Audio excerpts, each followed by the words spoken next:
Kính thưa quý vị, đôi khi để trưởng thành bạn phải trả giá. Không ai khôn ngay từ lần đầu, nhưng người giỏi sẽ không để mình dạy đến lần thứ hai. Sẽ có một vài thay đổi đánh dấu sự trưởng thành bên trong bạn. Khi còn trẻ, hẳn ai cũng từng có giai đoạn bồng bột, nông nổi, luôn muốn khẳng định thỏa mãn cái tôi của mình. Nhưng cái giá phải trả là không ít lần gặp phải những vấp váp, trắc trở trong công việc, nguyện ước không thành hay là đổ vỡ trong mối quan hệ. Lúc đó ta mới học được bài học của sự trưởng thành. Sau đây tôi sẽ tiết lộ cho bạn biết 5 điều chỉ người trưởng thành mới học được.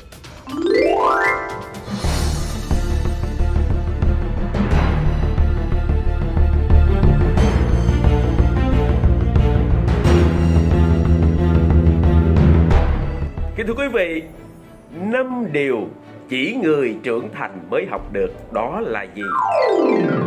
Điều thứ nhất, hạ cái tôi của mình xuống. Thời trẻ, đa phần ai cũng có cái tôi nó cao ngất ngưỡng.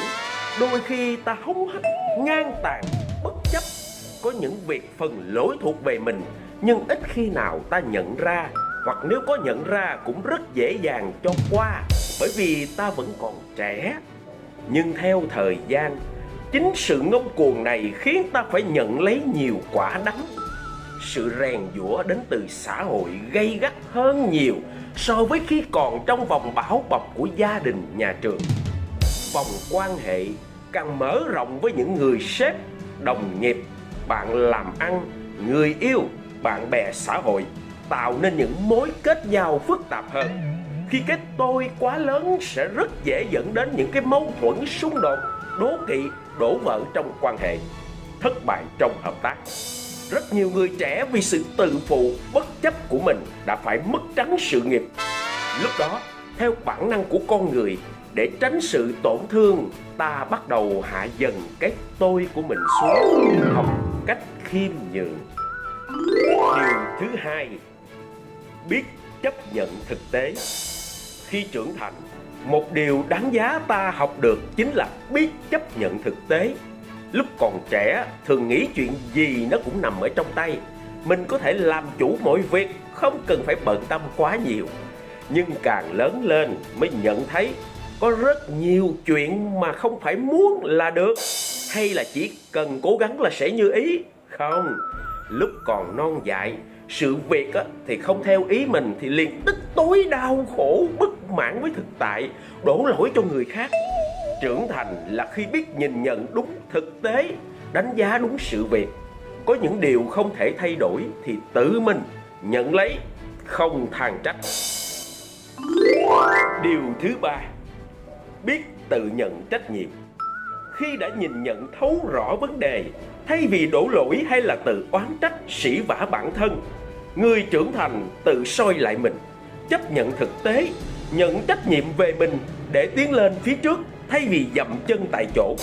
Trách nhiệm của mình đến đâu, bản thân tự chịu đến đó. Người biết chịu trách nhiệm là khi biết bản thân chính là người làm chủ cuộc đời, làm chủ tất cả cuộc chơi. Điều thứ tư, biết tự cân bằng cuộc sống của mình. Lúc còn trẻ, có thể chỉ tập trung đến một vài chuyện tình cảm thấy là hứng thú, mà không quan tâm đến những vấn đề khác.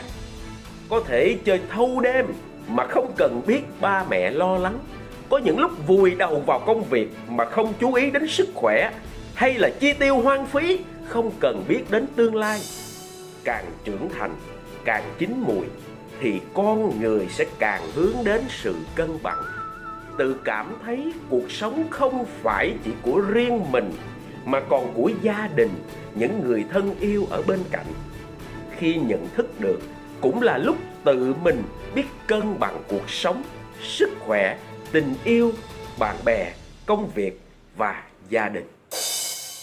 Điều thứ năm, biết tự đặt câu hỏi mình là ai, mình sống trên đời này vì điều gì. Hầu như đa số ai cũng trải qua một giai đoạn chênh vênh với cảm xúc là hoang mang, mơ hồ, lạc lõng.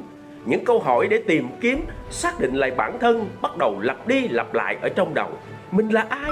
Mình xuất hiện trên cuộc đời này để làm gì? Mình phải sống thế nào đây? Đây cũng chính là khoảng thời gian đánh dấu bước ngoặt của những thay đổi lớn. Lúc ta băn khoăn tự hỏi mình là lúc ta bắt đầu chậm lại, thay vì cứ bắn đi không kịp suy nghĩ như những ngày non dại. Chậm lại để nhìn nhận, tìm hiểu chính mình. Đừng vội gục ngã trước những thử thách, thất bại trong cuộc sống. Đó chính là cách cuộc đời mang đến cho bạn những bài học trưởng thành. Kính thưa quý vị, phần chia sẻ của tôi đến đây là hết. Nếu quý vị thấy hay, hãy like và chia sẻ gieo hạt cho nhiều người được biết. Quan trọng, nhớ đăng ký kênh và bấm chuông thông báo để nhận thêm những kiến thức giá trị tiếp theo. Và hãy cho tôi biết suy nghĩ, ý kiến của bạn về những điều trên như thế nào. Chân thành cảm ơn tất cả quý vị.